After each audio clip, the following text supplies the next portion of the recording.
അവശതയെ അവഗണിച്ച് ആംബുലൻസിലെത്തി വോട്ട് ചെയ്ത മുൻ ഗ്രാമപഞ്ചായത്ത് അംഗം ചവറ നീണ്ടകര സ്വദേശി സുരേന്ദ്രനാണ് ഒടിഞ്ഞകാലുമായി എം മുകേഷിന് വേണ്ടി വോട്ട് ചെയ്യാൻ എത്തിയത്. 2 ദിവസം മുമ്പാണ് തെരഞ്ഞെടുപ്പ് പ്രവർത്തനത്തിനിടെ ബൈക്കിൽ നിന്ന് വീണ സുരേന്ദ്രന് പരിക്കേറ്റത്. ഒടിഞ്ഞ കാലിലെ പരിക്കു ഭേദമാകാൻ പൂർണ്ണ വിശ്രമം ഡോക്ടർമാർ നിർദ്ദേശിച്ചു. CPM ബ്രാഞ്ച് സെക്രട്ടറി കൂടിയായ നീണ്ടകര മുൻ ഗ്രാമപഞ്ചായത്ത് വൈസ് പ്രസിഡന്റ് സുരേന്ദ്രന് പക്ഷേ അങ്ങനെയങ്ങ് വിശ്രമിക്കാനാകുമായിരുന്നില്ല.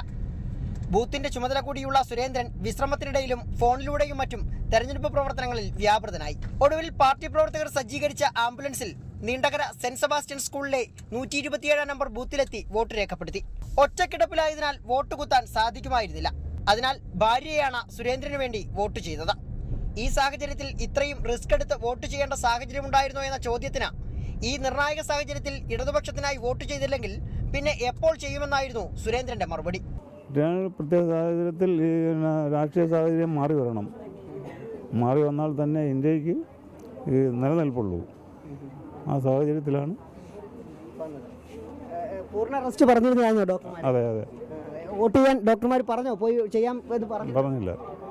എങ്കിലും ഈ വരണം എന്നുള്ള നിർബന്ധ ബുദ്ധി കൊണ്ട് തന്നെ. അതെ അതെ അതെ ജനാധിപത്യത്തിലുള്ള വിശ്വാസത്തിന്റെ നല്ല മാതൃകകൾ കൂടിയാണ് ഈ കാഴ്ചകൾ.